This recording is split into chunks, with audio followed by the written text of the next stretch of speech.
Hello, I'm Dan Hawes from Graduate Recruitment Bureau. I'm here today at Sussex University to interview our 3 students as part of this Student Diaries series. I hope you look forward to what they've been up to in the last month. Enjoy!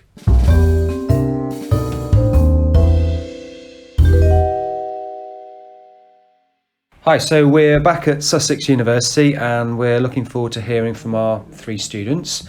We're going to start with Ella. So let us know what you've been up to in the last 4 weeks. Hello, yes. I've been busy because term's fully underway now and it's going so quickly I can't really keep up. So I have 2 modules this term, which I think I mentioned last time. And one of them is my dissertation module. So that's sort of the big finale that a lot of the emphasis is put on this term. And each student gets assigned a tutor, so they're usually like an expert in that field that you're writing a dissertation on. And I was really lucky that the lady who I was assigned to is really an expert. She's done lots of field work.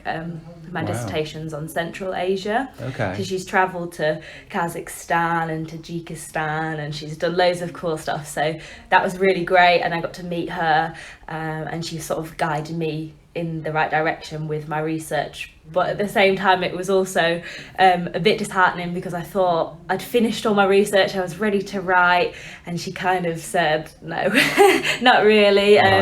She thought my research was good but it was too broad and I needed to be more specific. So I've kind of had to go back to the drawing board a little bit with the dissertation and sort of channel my research into a little bit more of a specific area.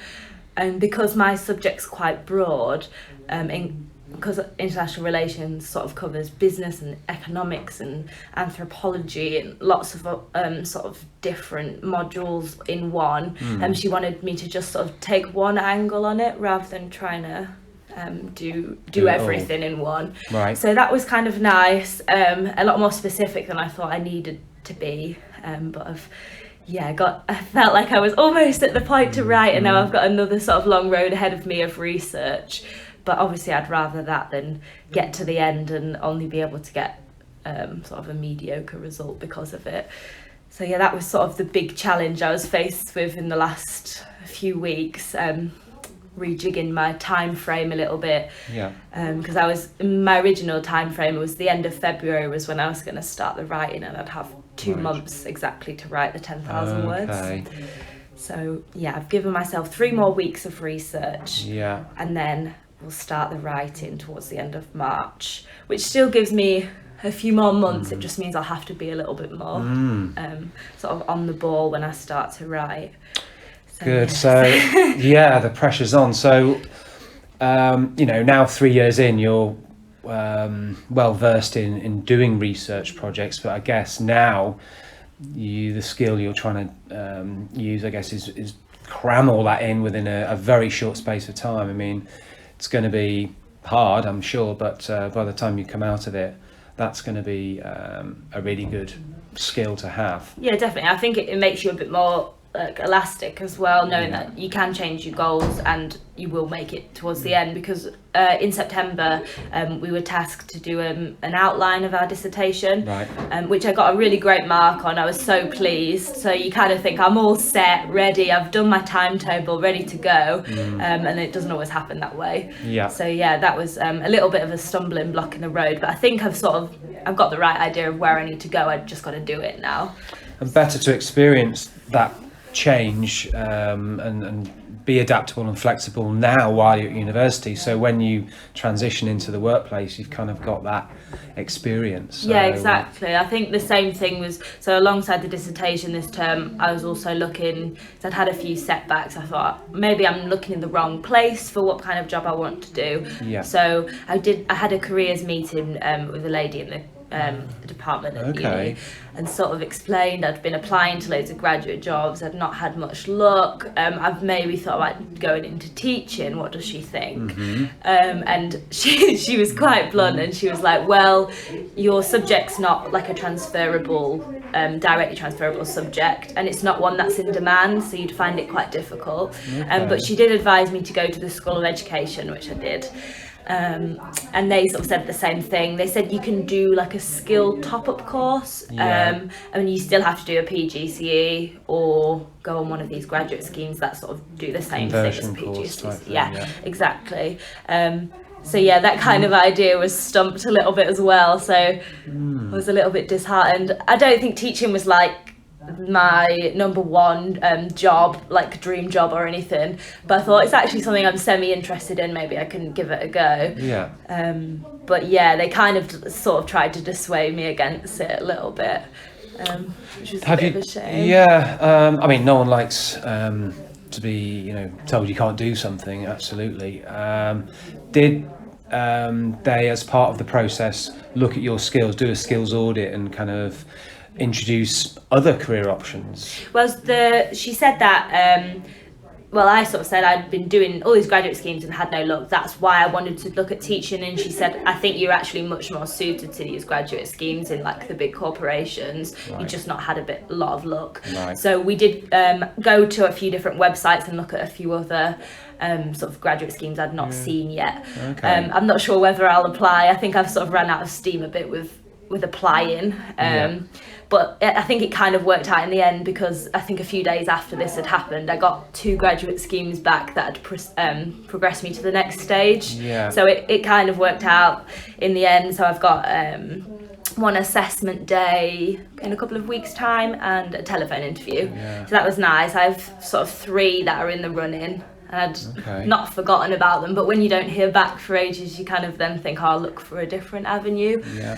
So luckily, they came back to me within that week, and I thought, well, I'll focus back on them again for now, and then if nothing comes, I'll perhaps maybe look a bit more into teaching, because there will be a way into it. I think they were just sort of saying it would be difficult. Yeah, I mean, that's great to have their advice, but by all means, keep your options open. You're doing a great course that has lots of transferable skills. You've already tried applying for jobs. That in itself is very stressful. Let alone having this huge dissertation to do. So you cannot do it all. Yeah, exactly. Sometimes if you pause to reflect, it can take you in different directions as well. So I think it's all part of the process. Definitely, I think it's definitely worth weighing up my options and asking for advice. But whether I end up taking it or not, I think it's a different matter. But yeah, on the advice front, I've been looking, because I think this week and next week it's called the Make It Happen week, where they're focusing on getting alumni back into to uni and to give talks and all sorts of things. So I went I think in my first year, and listened to a talk. I think it was on government services and charities and people that work in those sort of sectors, and it was really interesting. So I've booked for the same thing for next week. So I thought maybe that'll give me another idea, or something that they say might spark something in a different direction. So yeah, I mean, that's a great opportunity to speak to someone who's done your course, doing a job, and they can tell you exactly what their experience has been. I think having that advice, not just from this university, but alumni in general, is really useful, and something we try and help people who use our service, that they can connect with people that we've placed who've done their course. It really brings it to life a lot more. So I hope so. I think as well, because I looked at the panel of speakers, and they all had like really random jobs that I would never even, they're not like the standard jobs you'd think of going straight from a degree into. Quite a few of them had startup companies as well, so I thought that's going to be quite interesting to see sort of how they did that, and how they funded it and got into those positions. So fingers crossed. That's next Tuesday. That gives me something else to think about, if nothing else. And I think there's networking afterwards, so that's always good as well. Good. So you're keeping it going in the background, just keeping your options open and applying for jobs as and when. Yeah, exactly. I've applied for a couple of local jobs and not heard much back from them. One was for the Citizens Advice Bureau. Yeah. But yeah, so I've got those 3 graduate schemes that are sort of ticking away in the background. One of the assessment days looks a bit daunting. That's not for another few weeks. You have to do a presentation on something you're passionate about that can't be a degree. So Sport? naturally sport. Yeah. Yeah, that was like my first thought. Good. But I find these things crazy. Like some people are naturally really creative and probably can make the most amazing PowerPoint. But for me, standing up in front of all those people, I don't even mind what I talk about. It's just the actually getting up, and I think it's going to be horrible. It's like my worst nightmare. But I know you've got to do these things. Public speaking's up there, isn't it, as one of our biggest fears. But I mean, what a great opportunity to try and get over that. And it is easier to talk about something that you are passionate about. So it's a kind of a nice intro. I mean, you will be nervous, everyone will be, but you can talk about your sport in depth, and it will show. So I'm sure that will go well. I guess at least I know what I'm talking about. I'm not sort of presenting to a lecturer who's like really knowledgeable in that topic. It's sort of like my kind of thing. So I think I'm going to talk about women in sport and equality and that kind of thing. So hopefully that goes well. But yeah, just so much prep for these assessment days. They seem a bit relentless. Like I just finished doing all that prep for the Treasury and didn't get it, and then this one, so now I'm doing all the prep for that, and then the prep for the telephone interviews. They just seem a little bit that's why I don't think I could take on any more than 3 right now. I think that's sort of like my limit to give it my best anyway. I think I don't know, to start with, when I said I'm going to do 10, like 10 maximum, I think I was definitely nowhere, like didn't understand the sort of things they want from you. So that's definitely been a learning curve, to not sort of like overload myself, because you can't give it your best if you do. And I think sometimes like a couple that I'd got through and then got to the next stage and hadn't, and I think it was partly because I just, my head wasn't in it. I was in too many places trying to do too many things, and I probably don't come across that enthusiastic when you're trying to think of 20 things at once. So I mean, we're only human, and there's lots of final year students in exactly this position juggling all sorts of things. So you're doing extremely well, and the finish line is almost there. Yeah, I hope so. I hope something good comes out at the end of it, and if nothing else, I've at least learned a little bit, so when it comes to June, when I finish my degree and I have got all the time in the world to apply to jobs, then at least I can I'll be a bit more efficient, hopefully, because I've learned a bit throughout the last sort of 6 months applying. So good. All right, well, thank you very much for your time, and we'll catch up in the next 4 weeks. Hopefully there's a bit of positive news on one of these graduate schemes to report back. All right, thanks, Ella. So we're here with Sarah, and we're dying to find out what she's been up to in the last 4 weeks. So in the last 4 weeks, I'll start time-wise. At the start of the month, I applied internally to a summer school in New York, so Stony Brook, to do physics of human anatomy and society and politics. Which is really exciting. The university offers a small bursary to help support students doing international studies during summer. So I'm currently waiting a response from that. So I had to get in touch with my old teacher and say, hi, could I have all my old references, please, so I can put it into an application, and liaising with my tutor to say, these are the best bits of me, this is why I'm a competitive student for this course that's 6 weeks in New York, and amazing. It's on Long Island, so where Great Gatsby was set. So it's all just such an exciting place to go, because I've never been to the US, and it's a chance to study subjects that are so far removed from my psychology and neuroscience base. It's really exciting. But since then I've been campaigning as hard as I can for Women's Officer. So I'm running for an elected position in the Students' Union. So this last week was official campaign week, and next week is voting week. So it opens on the 4th until the 8th. And it's been designing posters, doing shout outs and lectures, posting on Instagram, Facebook, trying to talk to as many people as possible, trying to take my manifesto and highlight the best bits to everyone, relating to what they need and what I want to get across to them. So just going back to the opportunity in the States, how did you hear about that? I was avoiding doing actual work by just looking through the university website. My flatmate was applying to do, I think, 6 weeks in Seoul in Korea. And I thought, maybe there are some opportunities that fit what I want to do a little bit more, because she's a very language heavy student and I'm much more science-based. Yeah. So I was just scrolling through and found this little one line of Stony Brook University, US, clicked it, went through it all, and it looks amazing. But part of the application is saying how you'll be able to invite more students to join the programme. It seems like not many people know it's available. Sussex is very good at saying, we have a study abroad year, but I don't think so many people know about these smaller opportunities that are less financially investing, a little less, much less commitment. You can go back home after a while, you're not away from everyone that you know. It's slightly less intense. So I'm going to try and boost the image for that a little bit alongside doing my campaign, just by talking to people and trying to find out. That's interesting. So with those two things that's been going on in the last 4 weeks, you've been sort of heavily marketing and selling them in a way. So the opportunity in the States, how you've been sort of targeting people and sending out messages, what channels have you used, and has it been effective?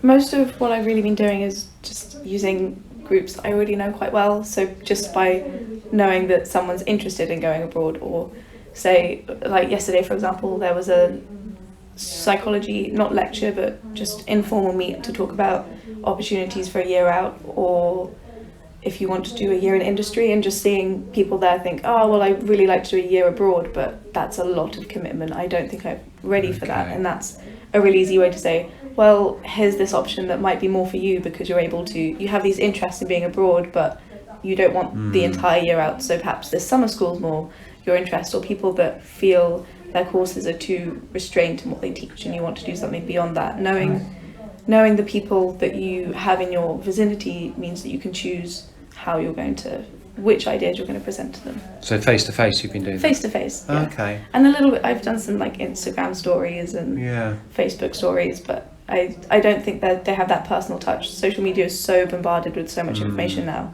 It's eye contact, it's conversation, it's showing that you understand and are genuine that matters. It doesn't take much to write a heartfelt paragraph on Instagram, but it takes quite a lot to listen to someone and say, well, you could consider this, it might not be perfect, but it could build you, it could improve you as a person, and all of that. And that's a great skill to have, you know, persuading people through these channels, working out what's most effective and hopefully seeing the results. I mean, is this summer school paid for? Do you have to pay your flight? How does it work? So the university offer a £400 bursary towards it. Okay.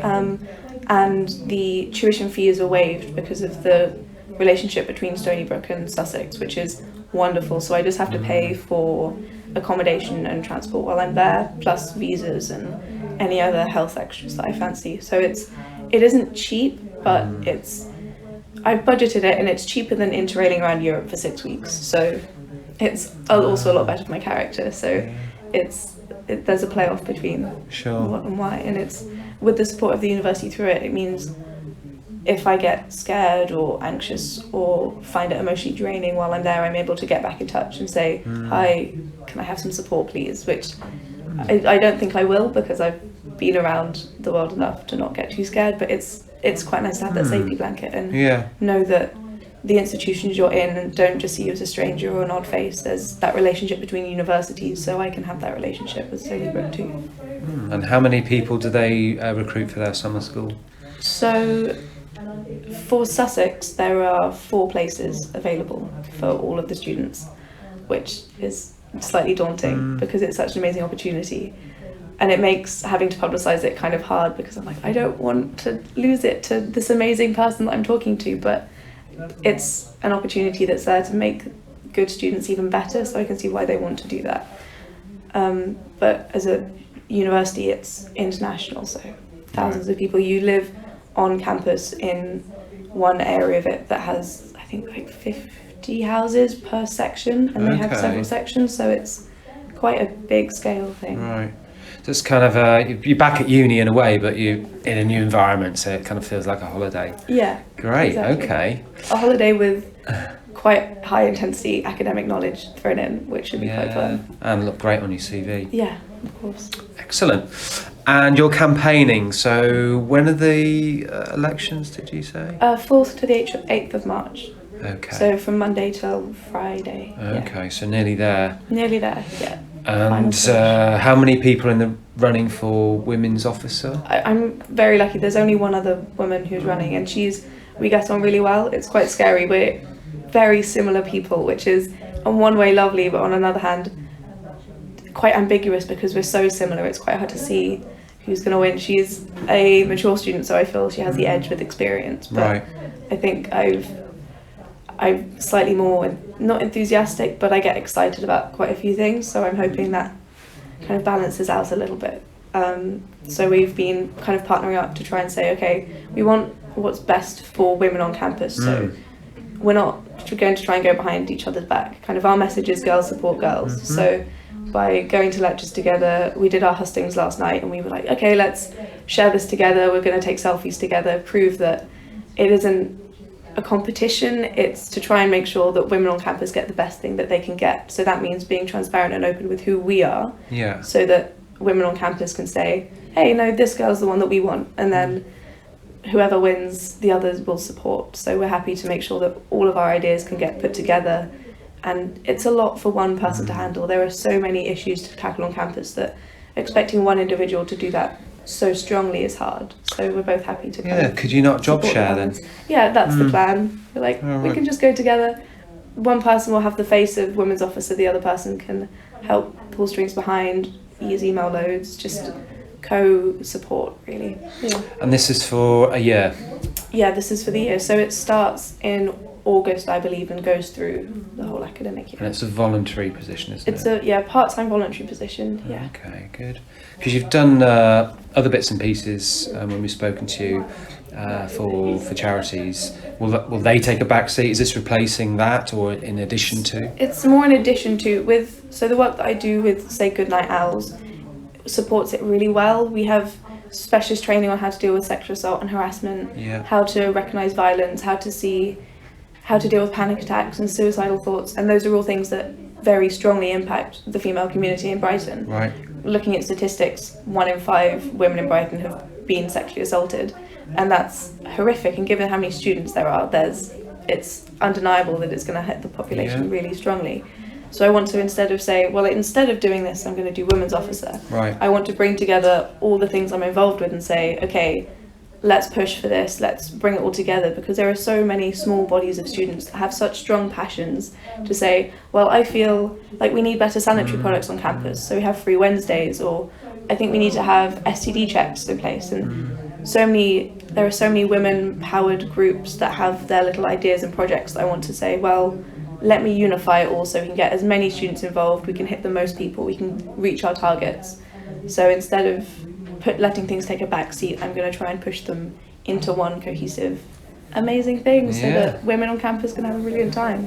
Yeah. Brilliant. Very worthwhile cause, and I'm sure if you or the other runner-up gets the role, that you'll make things happen. You're clearly very passionate about making changes, so more strength to you. Thank you. Thanks. All right, time's up, I'm afraid. It's been great to catch up, Sarah, and we look forward to speaking again next month. Perfect. See you then. Thank you very much. Tor, good morning. How are you? Hello, I'm good, thank you. How are you? Excellent. I'm fine. Looking forward to hearing about what you've been up to in the last 4 weeks. Yes. How's it been? It's been good. We finished off exams, and it takes a long time to get the exams back, but we've now got our exams results back. Right. And now we have to go through feedback. So this was the first set of exams where I had unseen essays. So you get an essay title in the exam, and then you then have to write stuff using your memory. Right. And it's quite daunting because usually you're given like 4 weeks to do an essay, and actually you're then given like an hour and a half to do an essay. Wow. Pressure's on. So yeah, it's different, but I suppose the grade boundaries are slightly easier, so you're not expected to do like the same amount of detail to get the same mark. Right. So I suppose that's good. Then I was in hospital for 3 weeks. Okay. So this is my first week back, and that again has been a challenge because everyone's kind of all into the swing of things, kind of doing reports and essays. We've got problem sets, so we are looking at brain autopsies, and parts of the brain Yeah. and MRIs, and we have to kind of examine what's wrong with this person, what condition do they have, things like that. Wow. And what does this part of the brain do, and you just get like a diagram with a picture. So done that, so that's my first assignment out the way, Good. so that was good.